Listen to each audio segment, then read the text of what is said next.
Good morning, खुलुमबाय बयखौबो welcome back to my YouTube channel. बे समाव आं दंफैयो जोंनि दतमा तुलुंगापुरियाव बड'फाखौ जाय थावनियाव फबदों बेवहाय जों दंफैयो। दान्दिसे समनि उनाव जोंनि आसामनि गिबि मन्त्रि मानगोनां डक्टर हिमन्त बिश्व शर्मा सारा जोंनि दतमानि तुलुंगापुरियाव मोनसे अन्थाइ खाम्फा बेखेवनो फैगोन।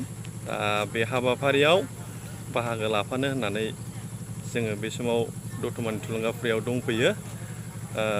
उननि जे हाबाफारि बेखौ फारि फारियै आं मानगोनां लोगो नोंथांमोननो भिडिअ'आव फारि फारि देखायनानै होलांबाय थानोसै। लोगोफ्रा इन्टारेस्ट दङबा आंनि भिडिअ'खौ फारि फारि नायनानै लादो। लोगोआव दंफायो आंना नै आंनि मानगोनां लोगो फकेरानि मानगोनां बिथां हेव हेव ब्रह्म बिथाङा हेव हेव बसुमतारी बिथाङाबो दिनैनि जे हाबाफारि बेवहाय बाहागो लानो होननानै दंफैफायो जोंनि तुलुंगापुरियाव। लोगोफ्रा हाबाफारिखौ फारि फारियै भिडिअ'आव नायनानै लादो। ডক্টর হিমন্ত বিশ্ব শর্মাই এই ঠুলুঙ্গা পরিস্থিত বড়ফা অভিননা ব্রহ্মর সমাধি ক্ষেত্ৰত শ্ৰদ্ধাঞ্জলি উপস্থিত হৈছিল বিটিসি মুখ্য কাৰ্যবাহী সদস্য মাননীয় শ্ৰীযুত প্ৰমোদ বৰদে, ৰাজ্যসভাৰ সাংসদ ৰণধুৰা নাৰ্জাই প্ৰমুখ্য অসমৰ মন্ত্ৰীবৃন্দ, তেখেতসকলক আমি উষ্ম অভিনন্দন আৰু আদৰণি জনাইছো। এয়া বড়ফা অভিননা ব্ৰহ্মৰ সমাধি ক্ষেত্ৰত প্ৰথমতে শ্ৰদ্ধাঞ্জলি তৰ্পণ কৰিবলৈ আগবাঢ়িছে আমাৰ অসমৰ মুখ্যমন্ত্ৰী মাননীয় ডক্টৰ হিমন্ত বিশ্ব শৰ্মা।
এয়া বড়ফা উপন্যাসৰ ব্ৰহ্মৰ ঠুলুংগা পৰিস্থিত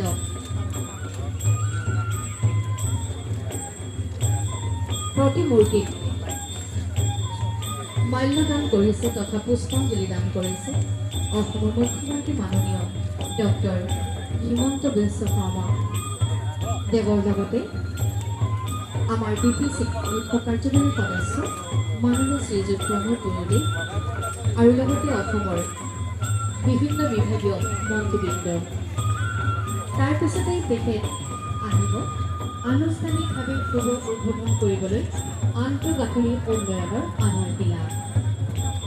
এইখিনিতে আপোনালোকক জনাইছোঁ বড়ফা উপন্যাসৰ ব্ৰহ্ম সমাধি ক্ষেত্ৰত তুলুংগাপুৰীতেই আজি আনুষ্ঠানিকভাৱে আন্তঃগাঁথনি উন্নয়নৰ আধাৰশিলা শুভ উদ্বোধন কৰা হ'ব। অসম চৰকাৰৰ WBD পৰা 5 কোটি আৰু বড়োলেণ্ড কল্যাণ বিভাগৰ পৰা 2 কোটি।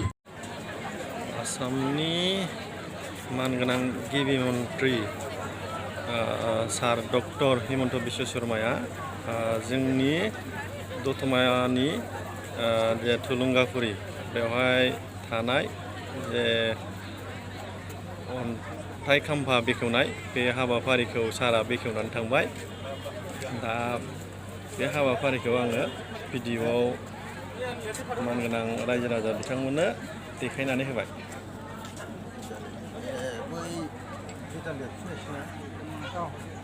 ইয়াত উপস্থিত হৈছে বড়ো জনগোষ্ঠী প্ৰতিষ্ঠা কৰা, বড়ো জনগোষ্ঠীক ৰাজনৈতিক সামাজিক সকলো দিশতে সংস্কাৰ আনি এটা উন্নত জনগোষ্ঠী হিচাপে এষ্টাব্লিছ কৰাৰ কাৰণে বড়োফাৰ যিটো সংগ্ৰাম এই সম্মানীয় মন্ত্ৰীসকল, বিটিআৰৰ প্ৰধান প্ৰমোদ বড়ো ডাঙৰীয়া, নিখিল বড়ো ছাত্ৰ সন্থাৰ সভাপতি দীপেন বড়ো ডাঙৰীয়া, আজিৰ এই পুণ্যভূমিত সমবেত ৰাইজ, আইসকল, যুৱক যুৱতী, বন্ধু বান্ধৱীসকল, নমস্কাৰ, খুলুমবাই।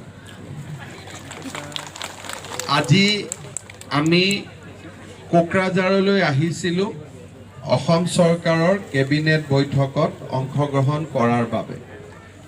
কেবিনেট বৈঠক অনুষ্ঠিত হোৱাৰ প্ৰাক মুহূৰ্তত আজি মই মোৰ মন্ত্ৰীসভাৰ সমূহ সতীৰ্থৰ সৈতে বডোফা উপেন্দ্ৰনাথ ব্ৰহ্মৰ সমাধিলৈ আহিছিলোঁ আৰু আমি সকলোৱে তেখেতৰ ওচৰত আশীৰ্বাদ বিচাৰিছিলোঁ। আমি সকলোৱে জানো যে বডোফা উপেন ব্ৰহ্মই বড়ো জাতিক বিশ্বৰ দৰবাৰলৈ লৈ যোৱাৰ বাবে অক্লান্ত পৰিশ্ৰম কৰিছিল। গণতান্ত্ৰিকভাৱে বড়ো জাতিক সংগঠিত কৰি ন্যায় আৰু সততাৰ শ্ৰদ্ধাঞ্জলি জনাইছোঁ আৰু অসমৰ কল্যাণৰ বাবে, বড়োলেণ্ডৰ কল্যাণৰ বাবে কাম কৰি যোৱাৰ বাবে তেখেতৰ আশীৰ্বাদ বিচাৰিছোঁ। এই সমাধিস্থল অসমবাসী ৰাইজৰ সৰ্বাংগ সুন্দৰভাৱে সজাই তুলি ইয়াক আমাৰ অসমৰ নৱ প্ৰজন্মৰ প্ৰেৰণাৰ প্ৰতীক ৰূপে গঢ়ি তুলিব বিচাৰিছে। প্ৰথম পৰ্যায়ত এই পুণ্য ভূমিখন সজাই পৰাই তুলিবলৈ অসম চৰকাৰে 5 কোটি আৰু বিটিআৰ কৰ্তৃপক্ষই 2 কোটি টকা অনুমোদন দিছিলে। সেই অনুমোদনৰ লগত আৰু 3 কোটি টকা সংযোগ কৰি সৰ্বমুঠ 10 কোটি টকাৰে এই সমাধি ক্ষেত্ৰখনক অতি সৰ্বাংগ সুন্দৰ কৰি নিৰ্মাণ কৰাৰ বাবে আমি সিদ্ধান্ত লৈছোঁ। তাৰোপৰি বডোফা উপেন্দ্ৰনাথ ব্ৰহ্মৰ জন্ম দিৱসটো বহু দিনৰ পৰা নিখিল বড়ো ছাত্ৰ সন্থাই সমগ্ৰ অসমতে ছাত্ৰ দিৱস হিচাপে পালন কৰাৰ বাবে দাবী কৰি আহিছিলে। মই আজি ঘোষণা কৰিবলৈ পাই ভাল পাইছোঁ যে বডোফা উপেন্দ্ৰনাথ ব্ৰহ্মৰ জন্মদিনটো অৰ্থাৎ 31 মাৰ্চটো অসম চৰকাৰে সমগ্ৰ অসমতে ছাত্ৰ দিৱস হিচাপে পালন কৰিব। আজিৰ এই সমাধিস্থলৰ পৰাই পুনৰ এবাৰ বড়ো জাতিৰ বীৰত্ব শৌৰ্যক মই সন্মান জনাইছোঁ আৰু অসমৰ কল্যাণৰ বাবে সকলোকে পুনৰবাৰ একতাৰে সমন্বয়েৰে কাম কৰি যাবলৈ আহ্বান জনাই মই মোৰ বক্তব্যৰ সামৰণি মাৰিছোঁ।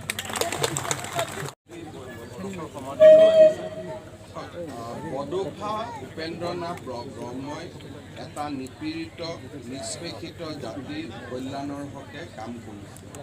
বড়ো জাতিৰ মাজত সৌৰ্য আছিলে, বীৰ্য আছিলে, ভাষা আছিলে, সংস্কৃতি আছিলে আৰু সকলো ফালৰ পৰা আগবাঢ়ি যাবলৈ তেখেতসকলৰ ক্ষমতা আছিল। কিন্তু ৰাজ্যখনৰ এনে এটা পৰিৱেশ আছিল যে তেখেতসকল আগবাঢ়ি যাবলৈ সুবিধা পোৱা নাছিল বা তেখেতসকলক আগবাঢ়ি যাবৰ বাবে যি এক পৰিৱেশ ৰচনা কৰিব লাগিছিল, সেই পৰিৱেশ ৰচনাত আমাৰ চৰকাৰেই হওক বা যিটোক আমি পৰিৱেশ বুলি কওঁ, সেই পৰিৱেশটো ব্যৰ্থ হৈছিল। তেখেতে অন্যায়ৰ বিৰুদ্ধে মাত মাতিছিল, ন্যায়ৰ হকে সংগ্ৰাম কৰিছিল আৰু সততা আৰু সাহসেৰে সৈতে বড়ো জাতিৰ কল্যাণৰ বাবে কাম কৰিছিল। উপেন্দ্ৰনাথ ব্ৰহ্মই বড়ো জাতিৰ হকে কাম কৰাৰ সমান্তৰালভাৱে আন জাতিৰ লোকসকলৰ অধিকাৰকো তেখেতে স্বীকৃতি দিছিলে আৰু আন ভাষা ভাষী লোকৰ কল্যাণৰ হকেও তেখেতে সততে মাত মাতিছিল। আজি অসম চৰকাৰে সিদ্ধান্ত লৈছে যে বডোফা উপেন্দ্ৰনাথ ব্ৰহ্মৰ জন্মদিনটো অৰ্থাৎ 31 মাৰ্চ তাৰিখটো আমি অসমত সদায় ছাত্ৰ দিৱস হিচাপে পালন কৰিম। ই নিখিল বড়ো ছাত্ৰ সন্থাৰ এটা দীৰ্ঘদিনৰ দাবী আছিলে, তাক আজি মই আনুষ্ঠানিকভাৱে পূৰণ কৰিবলৈ পাই গৌৰৱ অনুভৱ কৰিছোঁ।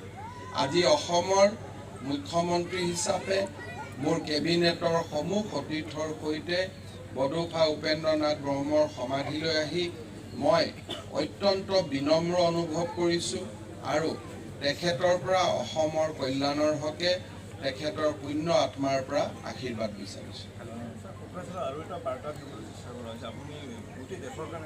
কেবিনেট অনুষ্ঠিত কৰি আহিছোঁ। সময়ত দেখা যায় যে এজন কেবিনেট মন্ত্ৰীৰ 5 বছৰ হৈ যায়, কিন্তু তেখেতে বহুত জিলা ভ্ৰমণেই কৰিব নোৱাৰে।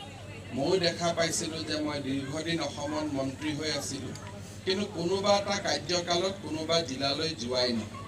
সেইবাবে আমি অসমত কেবিনেটৰ বৈঠক জিলা সদৰসমূহত, DC কনফাৰেন্স জিলা সদৰসমূহত, SP কনফাৰেন্স জিলা সদৰসমূহত অনুষ্ঠিত কৰি প্ৰশাসনক বিকেন্দ্ৰীকৰণৰ বাবে আমি প্ৰচেষ্টা কৰিছিলোঁ আৰু সেই প্ৰচেষ্টাৰে এটা ফল হিচাপে আজি আমি কোকৰাঝাৰত সমবেত হৈছোঁ। আজি কিছু বছৰৰ পৰা বড়োলেণ্ডত শান্তি উভতি আহিছে। বিশেষকৈ NDFBৰ লগত হোৱা শান্তি চুক্তিৰ পিছত আৰু নিখিল বড়ো ছাত্ৰ সন্থাৰ লগত হোৱা শান্তি আৰু সমন্বয় বিকাশৰ চুক্তিৰ পিছত নিশ্চিতভাৱে ইয়ালৈ শান্তিৰ পৰিৱেশ শক্তিশালীভাৱে উভতি আহিছে আৰু এই পৰিৱেশ বহু বছৰলৈ বহু যুগলৈ থাকিব, তাক মই বিশ্বাস কৰোঁ।